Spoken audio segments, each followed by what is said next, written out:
नमस्कार दोस्तों, मैं सुनील कुमार आपका स्वागत करता हूं आपके अपने चैनल क्या ऐसा होता है। दोस्तों, आज मैं अपनी वीडियो के माध्यम से जो आपको जानकारी देने वाला हूं वो एक ऐसी पूजा के बारे में जानकारी दे रहा हूं, एक ऐसे दोस्त के बारे में आपको जानकारी दे रहा हूं जिसे हर इंसान को जानना बेहद जरूरी होता है।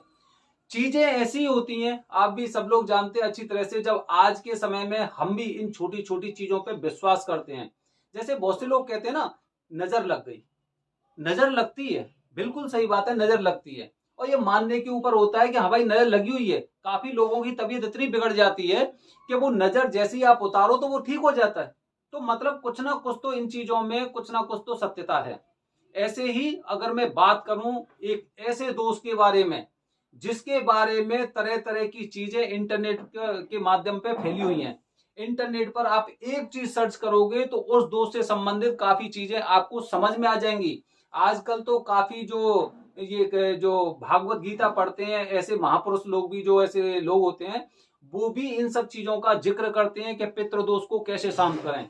वो एक ऐसा दोष होता है पितृदोष, जो हर इंसान की कुंडली में होता ही है। इसीलिए उसकी पूजा अगर आप समय से पहले करा लेते हैं तो उसका दोष खत्म हो जाता है। काफी लोग बताते हैं, आपने भी देखा होगा, कितने कथावाचक होते हैं, वो बताते हैं भाई ऐसा काम कर लो, पीपल लगा दो, पीपल में आप दूध चढ़ा दो या जल चढ़ाओ, शनिवार को आप तेल का दीपक जलाओ, काफी चीजें ऐसी बताते हैं। लेकिन जो एक सही तरीका होता है, जब तक पितृदोष की पूजा नहीं होती है तब तक उसका प्रभाव खत्म नहीं होता है, बल्कि दुष्प्रभाव उसका होता है, वो बना रहता है। क्योंकि पितृदोष चीज ही ऐसी है, ऐसा दोष है जो हर इंसान पर होता है। जैसे मैंने अपनी पिछली वीडियो के माध्यम से आप लोगों को बताया है, पितृदोष क्या होता है। पितृदोष वो दोष है जो हमारे जो पूर्वज थे तब से लेके और अभी तक वो आता जा रहा है। बहुत से लोगों की कुंडली में पितृदोष नहीं होता है, तो क्या वो पितृदोष की पूजा नहीं कराएंगे? भाई पितृदोष तुम्हारी कुंडली में दिखाई नहीं दे रहा है, लेकिन दोष तो अवश्य होगा। 100% दोष होगा। और वो चीजें हम लोगों को समझ में कब आती हैं? जब हमारे मार्ग में बाधाएं उत्पन्न होती हैं, जब परेशानियां हमारे जीवन में आती हैं, तब हमारी आंखें खुलती हैं। जैसे बचपन में कहा जाता है ना कि बेटा नीचे देख के चलाकर ठोकर लगेगी। वो ठोकर लगती है तभी इंसान नीचे की तरफ देख के चलता है। ऐसे ही पितृदोष होता है। मैंने कारण बताए थे आपको, पितृदोष के कारण क्या है। कोई एक ऐसा इंसान बता दो, कोई भी, आप अपने आसपास, अपने घर परिवार में, अपने मित्र मंडली में, आप जहां पे आप ऑफिस जा रहे हैं, ड्यूटी पे जा रहे हैं, स्कूल जा रहे हैं, कुछ भी हो, या फिर आपका कुछ एक अलग से एक संगठन होगा, एक ग्रुप होगा आपका। आजकल तो व्हाट्सएप पे तरह तरह के ग्रुप चल रहे हैं। सबसे पूछना कि ये तीन, खासकर ये दो, मैं चीज आपको ऐसी बता रहा हूं जो पितृदोष के लिए बेहद जरूरी होती हैं, कि भाई पितृदोष तो होगा ही, भले ही कुंडली में नहीं है। वो कौन सा है? जैसे कि हमारे पूर्वज वगैरह थे, आपको भी अच्छी तरह से जानकारी है कि पहले जो हमारा पूरा हिंदुस्तान था, भारत देश था, वो पूरा ग्रामीण था, कृषि प्रधान क्षेत्र इसीलिए बोलते थे उसे। और गांव में आपने देखा होगा कि लोगों की अलग अलग लालसाएं भी होती थी, उनकी इच्छाएं होती थी। कोई इंसान अगर आगे बढ़ रहा है तो वो भी कोशिश और प्रयास करता था कि कम से कम मेरा परिवार भी आगे बढ़े। तो उसके लिए उसकी इच्छाएं अधूरी रह गई। तो पहला दोष जो लगता है, वो पहला दोष क्या होता है? पहला दोष ये होता है कि अगर हमारे पूर्वजों में से किसी के अंदर कुछ ऐसी धन से संबंधित इच्छा ऐसी थी जो पूरी नहीं हो पाई। उनकी बड़ी इच्छा थी कि मैं एक बहुत अच्छे घर में रहूं, उनकी बड़ी इच्छा थी कि मेरे पास इतना पैसा हो कि मैं अपना शौक मौज कर सकूं, अपने परिवार को अच्छी सुविधाएं दे सकूं। लेकिन वो सुविधाएं नहीं दे पाए, पैसे का इंतजाम नहीं हो पाया। दूसरा, कुछ लोग ऐसे हो सकते हैं जिनके अंदर काम शक्ति इतनी ज्यादा थी कि वो उसकी पूर्ति नहीं हो पाई, और उसकी वजह से उन पे वो दोष लगा, और अपनी इच्छा पूरी होने से पहले ही और वो लोग यहां से इस लोग को छोड़कर चले गए। पहला तो ये हो गया। दूसरा दूसरा ये सांप से संबंधित।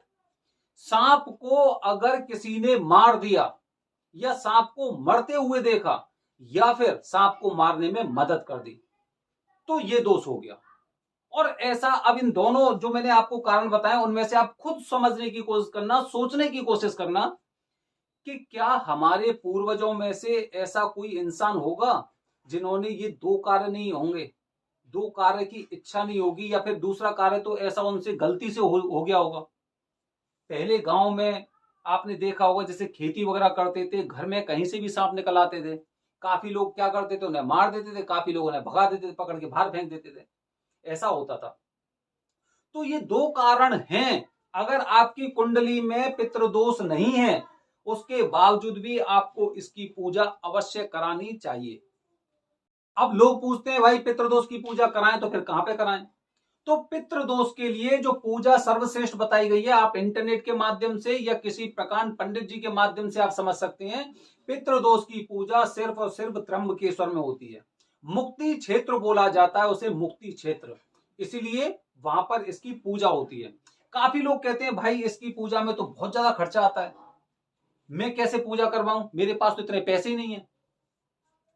तो दोस्तों देखो, चीजें ऐसी होती हैं, बहुत से लोगों को मैंने देखा है, वो ये कहते हैं कि भाई हमारे पास पैसा नहीं है। ऐसी स्थिति हर घर परिवार में होती है। मैं आपको उदाहरण दे रहा हूं, आप समझिए। आप घर में किसी तरह का कैसा भी खाना पीना खा रहे हैं, किसी तरह का खाना पीना खा रहे हैं, लेकिन आपके पास पैसा नहीं है। लेकिन अकस्मात ही अगर आपके परिवार में से किसी की तबीयत खराब हो जाती है, तबीयत खराब हो जाती है, तो उसके बाद एकदम उसे हॉस्पिटल लेके जाते हैं, डॉक्टर कहते हैं इसे ये वाला खाना नहीं दो, इसे जूस पिलाओ, इसे ये करो, इसे वो करो। पैसा नहीं था, उसके बावजूद भी उसका इंतजाम किया। जैसे डॉक्टर ने बताया हमको कि हाँ भाई इसको जूस देना है, इसे ये वाले फल खिलाने हैं, इसके खाने पीने का विशेष ध्यान रखो, इसे बिस्लरी वाला पानी देना है जो आरओ वाटर आता है, तो इंतजाम हुआ ना। मतलब ये जरूरत पड़ने पर हर चीज का इंतजाम हो जाता है।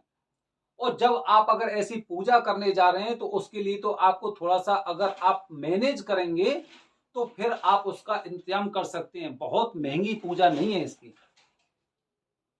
वो डिपेंड भी करता है कि आप भाई वहां पे त्र्यंबकेश्वर में पहुंचकर और कैसे पंडित जी आपके टच में आ जाएं। वहां पे जो पंडित जी होते हैं, पंडित जी की सबकी अलग अलग फीस होती है।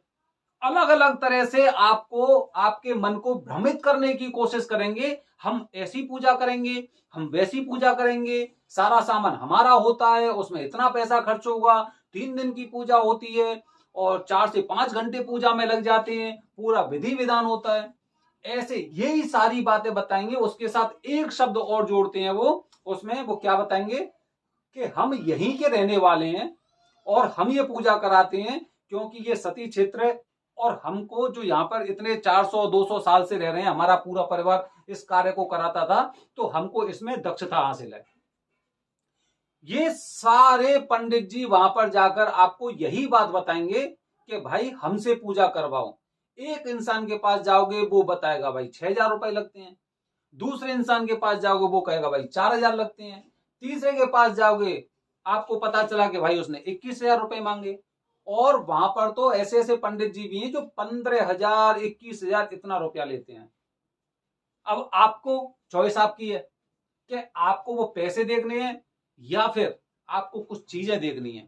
मेरा पैसा भी कम खर्च हो रहा है, मेरी पूजा भी एक अच्छे पंडित जी कर रहे हैं जो प्रकांड पंडित जी हैं, और विधि विधान तो वही होता है, उसमें कुछ कोई इंसान अलग से नहीं करेगा। तो दोस्तों ये चीजें हमें खुद मैनेज करनी पड़ती हैं, क्योंकि जो चीज जरूरी होती है, जो चीज जरूरी होती है वो जरूरी चीज होना चाहिए। बच्चे का जन्म होता है, जब पहली बार महिला कोई मां बनती है, बच्चे का जन्म होता है, तो डॉक्टर सबसे पहले कहता है कि भाई इसे मां का दूध पिलाइए पहली बार में। अब आप खुद सोचिए कि वो महिला कितना प्रयास करती है, और प्रयास करने के बाद वो धीरे धीरे करके कहीं जाके तब कहीं बच्चा वो दूध पी पाता है। तो दोस्तों भगवान ने ना सबका इंतजाम कर रखा है। हर इंसान की, हर जीव की, सजीव की, निर्जीव की, हर एक की चिंता है। और हम ये सोचते हैं कि पूजा कैसे कराएं। अरे भाइयों मुझे एक बात का जवाब दो, जब उन्होंने पूरा इंतजाम कर रखा है फिर तुम इतना क्यों सोचते हो? पूजा तो आपको जब करवानी है जरूरी है। बच्चे का जन्म हुआ है, उसे मां का दूध पीना है तो पीना है, कैसे भी पीना है, तो उसके लिए प्रयास भी किए जाते हैं। और जब हम एक बार ठान लेते हैं कि भाई ये वाली पूजा तो हमें करानी है, तो करानी है, उसमें कोई डाउट ही नहीं है कि भाई मैं पूजा नहीं करा सकता। और दूसरी बात यह कि पूजा कराने का उद्देश्य क्या होता है, क्योंकि जब मैंने आपको यह स्थिति बताई थी कि भाई या तो आपके पितरों के अंदर कुछ ऐसी इच्छा होगी जो पूरी नहीं हुई, या फिर कोई नाग से संबंधित कुछ ऐसा दोष हो गया, तो ऐसे लोग जो होते हैं उनकी जो आत्माएं होती हैं ना, वो उन्हें पूरा अपनी नई योनि नहीं मिल पाई है। ऐसे लोगों को नई योनि, उनका जन्म नहीं हो पाया किसी भी योनि में, तो उनकी मुक्ति तो हमें करानी है। हर चीज पैसा ही थोड़ी देखेंगे हम लोग कि हाँ भाई हमें पैसा हुआ तभी हम करवाएंगे। आपके घर में आपके पिताजी भूखे बैठे हुए हैं और आप ये कोई प्रयास कर रहे हो कि भाई पैसे आएंगे तभी मैं खाना खिलाऊंगा। चीजें तो आप मैनेज करो, जो आप कैसे अपनी जिंदगी चला रहे हो, आप कैसे खाना खा रहे हो, कैसे रह रहे हो, उसी हिसाब से करना है ये सब चीजें। तो दोस्तों मेरे कहने का उद्देश्य ये है कि पितृदोष की पूजा हर इंसान को इसलिए भी करानी चाहिए क्योंकि जो हमारे पितर होते हैं उनकी आत्माओं को हमें मुक्ति दिलानी है। भाई हम उनके वंशज हैं, हमारी जिम्मेदारी बनती है और ये जिम्मेदारी हर इंसान को निभानी चाहिए। भले ही आपकी कुंडली में पितृदोष हो या ना हो, उसकी पूजा हर इंसान को अवश्य करानी चाहिए। जिंदगी में एक बार करा लो, बार बार कराने की जरूरत नहीं है। क्या जरूरत है बार बार कराने की? जब मैं एक बार पितृदोष की पूजा करा चुका हूं तो मैं पूजा करा ली, अपने देवताओं को मुक्ति दिलवा दी। जो नाग देवता के साथ कुछ ऐसा ऐसा कोई हादसा हुआ होगा उसकी भी मैंने मुक्ति करा दी। तो इसीलिए मेरे कहने का उद्देश्य ये है कि इसमें बहुत से लोग पैसे के चक्कर में पीछे हट जाते हैं कि भाई अभी नहीं करा दे। अब पैसे के चक्कर में पीछे हट जाओ या फिर अपनी जिंदगी देख लो कि जिंदगी हमारे कैसे चल रही है। आज नहीं, 2 साल 4 साल 6 साल बाद जब आपको ऊपर कष्ट आएंगे तब आप फिर सोचोगे कि लगता है मेरी कुंडली में कोई दोष होगा। तो इसीलिए दुर्घटना से देर भली। जब भी आपको ऐसा लगता है, मैं तो ये कह रहा हूं कि आप शुरुआत में ही अपने बच्चों की, अपनी पितृदोष की पूजा करवाइए, अभी से करवाइए। क्योंकि हो सकता है आपका बेटा एक बहुत बड़े पद पर पहुंचने वाला हो, लेकिन पितृदोष की वजह से वो उस मंजिल तक नहीं पहुंच पाया। तो 26 साल 28 साल बाद आप इस तरह का दोष किसी और के माथे पे नहीं मर सकते कि भाई इसकी तो किस्मत ही ऐसी थी। गलती आपकी है, आपका बेटा जिस मंजिल पे पहुंचना था वो उस मंजिल पे नहीं पहुंचा, आप थोड़ी सी कंजूसी करके गए। तो इसीलिए ये एक ऐसी पूजा होती है जो हर इंसान को करानी चाहिए। पितृदोष एक ऐसा दोष है जो हर इंसान पर होता है, क्योंकि वो 2 कारण ऐसे थे, वो हर इंसान के पूर्वज पितर वगैरह जो थे वो करके गए थे और उनकी आत्माओं को हमें मुक्ति दिलानी है, क्योंकि उनकी आत्माओं को एक नई योनि नहीं मिल पाई है। दोस्तों अगले बार मेरे वीडियो में मैं आपको कुछ इसी तरह की पितृदोष और काल सर्प दोष से संबंधित कुछ बेहतरीन जानकारी मैं शेयर करूंगा, क्योंकि ऐसी जानकारी जब तक लोगों तक नहीं पहुंचेंगी तब तक उन्हें इन सब चीजों के बारे में जानकारी नहीं होगी। उनकी जो दोष हैं वो दोष कैसे मुक्त होंगे? वो दोष इसी माध्यम से मुक्त होते हैं कि मेरी वीडियो किसी एक बंदे ने देखी, एक से दूसरे के पास गई, दूसरे के पास तीसरे पास गई और इसके बाद उसे जानकारी मिली, उसने त्र्यंबकेश्वर में जाके पूजा कराई।